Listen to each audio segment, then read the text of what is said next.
Take off that dress. It's made for royalty. The gunshot cracked through the marble hall before anyone understood what was happening. Amara dropped to her knees behind the pillar, heart slamming against her ribs, the white silk of her gown pooling around her like spilled milk. Screams erupted. Guards scrambled, weapons drawn, sweeping the ballroom for a threat that had already vanished into the chaos. She pressed her palm to her shoulder and felt the warm slick of blood seeping between her fingers. "Get down!" Sungmin's voice cut through the noise, rough and urgent, as he threw himself over her, shielding her body with his own. But this wasn't where it started. Rewind 3 months, and the room was calm, gilded, glowing under chandelier light, and the only violence in the air was verbal. "Take off that dress. It's for royals only." Elena's voice sliced through the coronation hall like a blade, every syllable dripping with contempt. 200 guests turned in unison. Amara stood frozen at the center of it all, the weight of the ceremonial crown-bearer's silk draped over her shoulders. Her breath caught somewhere between her chest and her throat. "Elena." Sungmin's tone was low, controlled, the kind of calm that made men in his line of work more afraid than shouting ever could. "You were not invited. I don't need an invitation to stop a mistake." Elena's eyes raked over Amara, disgust, and something sharper. Fear, maybe, though no one in the room would have called it that. "She doesn't belong in that dress. She doesn't belong in this family." Whispers rippled through the crowd. Amara's hands trembled at her sides, but she didn't move, didn't speak. She had learned, in 3 months inside this house, that silence was armor. Sungmin crossed the floor without hurrying, each step deliberate, and took the crown from the attendant's trembling hands. "You lost the right to speak for this family 2 years ago," he said, loud enough for the entire hall to hear. Then, turning to Amara, his voice softened into something the guests had never heard from him before. "This belongs to you." He placed the crown on her head himself. Elena's face contorted, not with sadness, but fury, raw and unfiltered. "You have no idea what you're doing," she hissed, before 2 guards moved to escort her out, her heels clicking sharp against marble, her glare burning into Amara's back the entire way. The hall exploded into murmurs the second the doors shut behind her. Amara stood there, crowned, shaking, staring at the man who had just upended the entire order of his world for her. If you've made it this far, hit subscribe now, because what happens next is going to change everything you think you understand about this family. Drop a comment and let me know where in the world you're watching from tonight. And if this story already has you hooked, smash that like button before we go back to where it all began. 3 months earlier, Amara had walked into that mansion with nothing but a suitcase and a story she'd rehearsed 100 times in the mirror. Hired help, she'd told the staff. A translator fluent in 3 languages, brought in to assist with the family's overseas dealings. No one questioned it. No one looked twice. Except him. "You flinch when men raise their voice," Sungmin had said the first week, watching her from across the study, arms crossed, eyes unreadable. "Why is that?" "Maybe I just don't like being yelled at," Amara replied, refusing to look up from the documents she was translating. "Everyone in this house has been yelled at. Not everyone flinches like they're bracing for a blow that's coming from somewhere else." He'd stepped closer, and she'd felt the full weight of his attention for the first time. Not suspicion, not yet, but curiosity sharpened into something dangerous. "Where did you really come from, Amara?" "Lagos," she said. It was the truth. Just not all of it. He let go that day, but he watched her differently after that. Weeks passed. She learned the rhythms of the house, who whispered in corners, who reported to whom, which guards could be bribed and which couldn't. She was good at her job. She had to be. But somewhere between translating shipment manifests and sitting beside Sungmin during tense phone calls with men who spoke in code, something shifted that she hadn't planned for. "You don't ask me questions like the others do," he told her one night. Both of them still awake long after the house had gone quiet, a bottle of untouched whiskey between them on the desk. "Everyone here wants something from me. Money, protection, power. Maybe I already have what I need," she said. "Do you?" She didn't answer. She couldn't, not honestly. and the silence stretched long enough that he finally looked away first, something she hadn't expected from a man who never looked away from anything. The ambush happened on a Tuesday. They were returning from a meeting downtown, the car cutting through back roads to avoid traffic when the first bullet shattered the rear window. Sungmin grabbed her, pulled her down below the seat as his driver swerved hard, tires screaming against asphalt. "Stay down," he shouted, his body curved protectively over hers as gunfire raked the side of the vehicle. She should have been terrified. She was terrified. But underneath the fear, something else surfaced, an instinct sharp and practiced that told her exactly how to move, exactly where the exits were, exactly how many shooters were likely positioned based on the angle of fire. She caught herself before it showed on her face. Almost. Sungmin noticed. Of course he noticed. He noticed everything. The car screeched into the estate's gates minutes later, guards swarming, the danger finally behind them. Amara's hands were shaking, real shaking now, adrenaline finally catching up to her, but Sungmin's eyes were fixed on her with a different kind of intensity. "You knew what to do back there," he said quietly, once they were alone in the study, the door shut behind them. "Not scared. Trained. I panicked like everyone else." "No." He stepped closer, close enough that she could see the tightness in his jaw, the war behind his eyes between suspicion and something softer he clearly hated feeling. "You didn't." She met his gaze, and for the first time since she'd walked through those gates, told him something true. "I've been in dangerous situations before. That's all you need to know. That's not all I need to know." His voice dropped, quieter now, almost pleading beneath the authority he wore like armor. "Who are you, Amara? Really?" Her heart pounded so loud she was certain he could hear it. She thought of the mission. She thought of the name she'd buried the day she walked through his gates. And she thought of the way his hand had gripped hers in the car, shielding her from bullets meant for him, without a single second of hesitation. "I'm someone who wasn't supposed to fall for you," she whispered, "and I don't know what to do about that." The silence between them was heavier than any gunfire. He didn't step back. He didn't ask again. He simply reached up, brushed a strand of hair from her face, and said the words that would set everything in motion. "Then don't do anything. Just stay." She should have told him everything right then. She had every chance. She said nothing at all. 2 weeks later, he was standing in front of the entire family, placing a crown on her head, declaring to the world that she belonged to him, utterly unaware of the storm she was about to bring crashing down on everything he'd built.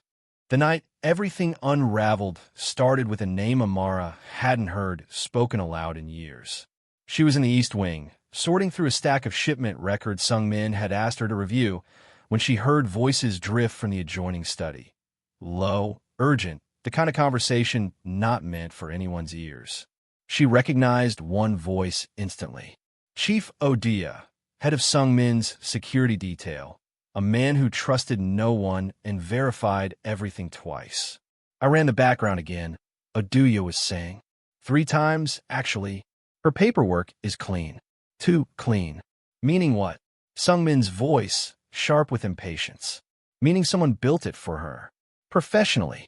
The kind of work you pay serious money for, or serious favors." Amara froze mid-step, papers forgotten in her hands. "Her real surname isn't Bello," Oduya continued. "It's Adeyemi. Her father is Chief Adeyemi, the man who controls the Western shipping corridor. The same man your father went to war with 15 years ago. The same man, Elena." "Say it," Sungmin cut in, voice like ice cracking underfoot. "The same man Elena fed information to. Before the divorce. Before everything fell apart." The silence that followed felt like it lasted an hour. Amara's pulse roared in her ears, so loudly she almost missed Sungmin's next words. "Get her in here. Now." She had 2 choices in that moment. Run, or walk in and face what she'd spent 3 months building toward and simultaneously spent 3 months trying to forget. She chose to walk in, spine straight, chin lifted, even as her hands trembled at her sides. Sungmin was standing by the window when she entered, his back to her, shoulders rigid. Odia excused himself without a word, closing the door behind him with a finality that made Amara's stomach twist. "Adeyemi, Sung-min said, still facing away. That's your real name? Yes. He turned then, and the look on his face wasn't rage. It was worse. It was betrayal, raw and unguarded. The mask he wore for the rest of the world completely gone. Your father is the man who nearly destroyed my family. Yes. And you came into my house, into my life, using a false name, and you let me. His voice broke just slightly before he caught himself and hardened again. Why are you here, Amara? What was the plan? Get close to me? Learn our operations? Wait for the right moment to burn it all down. That was the plan, she admitted, and the words tasted like acid on her tongue. In the beginning, my father sent me here 8 months ago. He wanted eyes inside your organization, information on your shipping routes, your alliances, your weaknesses. I was supposed to gather what I could and disappear before anyone noticed. And now I don't know what I'm supposed to do, because somewhere between the lies and the surveillance, I stopped being able to imagine walking away from you. Her voice cracked, but she pushed through it, refusing to look away from him even as tears blurred her vision. I know that doesn't undo what I did. I know it doesn't erase the lie. But it's the truth, Sung-min. All of it, finally. How do I believe anything you say now? His voice was quiet, dangerous. How do I know this isn't just the next part of the plan? Confess a little truth to earn more trust. Dig deeper. You don't, she said. You just have to decide whether you trust what you've seen with your own eyes for the past 3 months, or whether you let one truth erase everything else that was real. He said nothing. The distance between them had never felt so vast. She left the room that night, not knowing if she still had a place in that house at all. Elena, meanwhile, was 2 miles away, sitting in a dimly lit apartment across the city, staring at a photograph of Amara that one of her old contacts had sent, the same contact who had confirmed what Elena had suspected for weeks. Amara Adeyemi, Chief Adeyemi's daughter. The final piece of a puzzle Elena had been assembling since the day she first laid eyes on the girl at a family gathering months ago and felt something cold settle in her chest. Elena wasn't cruel by nature, not originally. But cruelty had a way of calcifying around grief that never got the chance to heal properly. She thought of her own daughter, gone now for 6 years, killed in a car explosion the official reports called an accident, though Elena had never believed that for a single day. Sung-min's father had been the one to order the hit. She was certain of it. Punishment for a business deal gone wrong that Elena's daughter had gotten caught in the middle of. Elena had spent years digging for proof, building a private war against the very family she'd married into, terrified every single day that history was about to repeat itself with someone else's daughter standing in the blast radius. When she learned Amara was Adeyemi's daughter, everything clicked into place with horrifying clarity. Adeyemi and Sung-min's father had gone to war before. If Sung-min crowned Amara, if he made his intentions to the girl public and permanent, Adeyemi's enemies inside the organization, the old guard still loyal to the dead patriarch's grudges, would see it as provocation. They would retaliate, and Amara would become exactly what Elena's daughter had become. Collateral damage in a war she never chose to fight. Elena wasn't trying to humiliate Amara out of hatred. She was trying to save her life. But grief had stolen her ability to say any of that gently, and so what came out every single time was venom instead of warning. She grabbed her coat. If words wouldn't stop this wedding, wouldn't stop this crowning, then she would have to force the truth into the open herself. Consequences be damned, because she refused, absolutely refused, to bury another daughter. Back in the mansion, Amara sat alone in the guest room that had briefly felt like home, replaying every second of the conversation with Sung-min, certain she had lost him for good. A knock came at her door near midnight. She opened it to find him standing there, jaw tight, eyes exhausted in a way she'd never seen on him before. "I don't forgive you," he said immediately. "I want to be clear about that. I understand. But I've spent the last 4 hours trying to find a single moment over the past 3 months where what you felt wasn't real. I can't find one." His voice wavered just barely. "That terrifies me more than the lie does. Sung-min, I need time," he said, cutting her off gently. "Not to decide if I forgive you. To decide if I can survive loving someone I can't fully trust yet." He left before she could respond, and Amara stood in the doorway long after his footsteps faded down the hall, understanding for the first time that this wasn't over. Not the danger, not the deception, and certainly not whatever fragile thing had grown between them despite every reason it shouldn't have. 3 days later, invitations went out for the coronation ceremony. Sung-min had made his decision. Elena, informed by a family insider of the date, felt the walls of her carefully constructed silence finally collapse. She would not lose another daughter to this family's arrogance. Not without a fight. The morning of the coronation, Amara stood in front of the mirror in a white silk gown, watching a stranger stare back at her, a woman who had come into this house to destroy a family and was now about to be crowned as part of it. Sung-min hadn't spoken more than a few words to her in 3 days. Polite, distant, the kind of careful that hurt worse than shouting ever could. But he hadn't called off the ceremony either, and Amara clung to that thread of hope with everything she had left. "You don't have to do this," she told him quietly, an hour before the guests arrived, finding him alone in his study, staring at nothing in particular. "I know," he said. "Then why are you?" He turned to face her, and for the first time in days, something softened behind his eyes. "Because every version of my life where I don't crown you today is a version where I let fear make my decisions instead of truth. And I've spent my whole life watching what fear does to people in this family. I won't let it decide this. I lied to you. Yes." He crossed the room, stopping close enough that she could feel the warmth of him again after days of distance. "And I still choose you. Not because I've forgotten it. Because I've decided it doesn't get to be the only thing that's true about you." She didn't have words for that. She simply reached for his hand, and he let her take it, and for a moment the entire war outside that room disappeared. It didn't stay gone for long. The coronation hall filled with 200 guests by early evening, chandeliers blazing, the family's full weight and history pressed into every polished surface. Amara stood at the center of the room as the ceremonial attendant draped the crown-bearer's silk over her shoulders, her heart hammering so loud she was certain the entire room could hear it. Then the doors slammed open.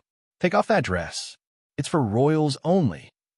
Elena's voice cracked across the hall exactly as it had the first time, except now Amara understood every ounce of terror buried beneath the venom. This wasn't hatred.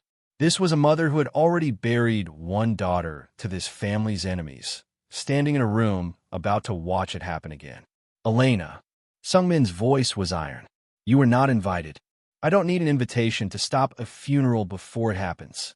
Elena's eyes were wild now, desperate in a way the guests mistook for madness. "She's Adeyemi's daughter. Do you understand what that means? Do you understand what happens the second you put that crown on her head?" Murmurs rippled violently through the crowd. Amara felt every eye in the room shift onto her, felt the weight of exposure crash over her like cold water. "I know exactly who she is," Sung-min said, loud enough for the entire hall to hear. "I've known for days, and I'm crowning her anyway." Elena's composure shattered. "Then you're signing her death warrant, just like you signed my daughter's." The room went utterly silent. Sung-min's face drained of color. "What did you say?" "Your father ordered the hit that killed her," Elena said, voice breaking now, years of grief pouring out in front of 200 witnesses. "I've spent 6 years trying to prove it, trying to protect this family from repeating it, and no one would listen to me because grief made me sound insane. I'm not trying to humiliate this girl. I am trying to keep her alive." Sung-min stood frozen, the accusation landing like a physical blow, old wounds tearing open in real time in front of the entire family. It was Amara who moved first. She crossed the floor toward Elena, ignoring the whispers, ignoring the danger, and said quietly but firmly, "I believe you." Elena blinked, caught entirely off guard. "I believe my father would retaliate," Amara continued. "I believe there's real danger here. But hiding from it in silence didn't protect your daughter, and it won't protect me either. Let us fight it together instead of tearing each other apart over it." For a moment, something almost like relief flickered across Elena's face. Then the gunshot rang out. Chaos detonated instantly. Screams, guards drawing weapons, the crowd scattering toward the walls. Amara felt Sung-min slam into her, pulling her down behind a marble pillar as a second shot cracked overhead, shattering one of the chandeliers into a rain of glass. "Stay down," he shouted, shielding her body with his own. Across the hall, Adia and the security team moved with brutal precision, tracking the shooter to the balcony above. One of Adeyemi's old operatives sent the moment word reached him that his daughter had been compromised and might talk. He was tackled and disarmed within seconds, but not before a third shot rang out, catching Amara in the shoulder as Sung-min twisted to cover her fully. She gasped, pain exploding white-hot through her body, blood soaking fast through white silk. "No, no, stay with me," Sung-min begged, pressing his palm hard against the wound, panic finally cracking through every ounce of his composure. "Amara, look at me. Stay with me. I'm okay," she managed, though her vision swam. It's not that deep." Guards swarmed the balcony, dragging the shooter away in restraints. Elena, shaking, dropped to her knees beside them, pressing her own scarf against the wound with hands that hadn't stopped trembling since the first gunshot. "I should have warned you sooner," Elena said, voice raw. "I should have said it without the cruelty. I was so afraid of losing another daughter that I forgot how to protect one without destroying her first." "You're doing it now," Amara whispered, gripping her hand.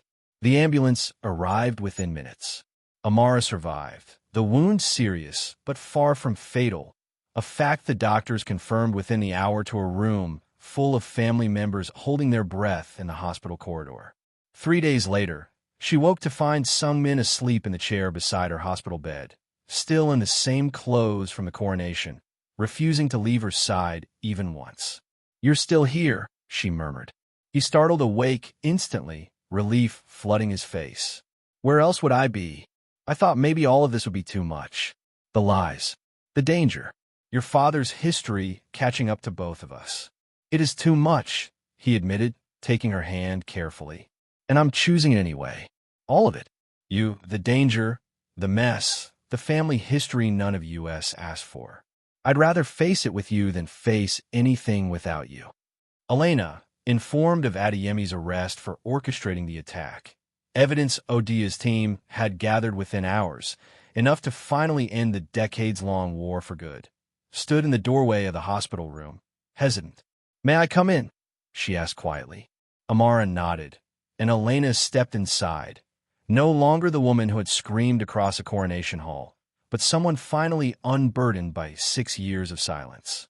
"I owe you an apology," Elena said. "Not for trying to protect you, for how I went about it." "You were scared," Amara said. "I understand that better than you know." 2 weeks later, a much smaller ceremony took place in that same coronation hall. No crowd of 200 this time, just family, quiet and real. Sung-min placed the crown on Amara's head a second time, this time with nothing hidden between them, no lies waiting beneath the surface to detonate. Elena stood beside them, no longer an outsider, no longer estranged, a woman who had finally stopped fighting a war alone. If this story had you holding your breath until the very last scene, let us know in the comments where in the world you're watching from tonight. Hit that subscribe button so you never miss the next one. And if you love this ending, smash the like button before you go. We'll see you in the next story.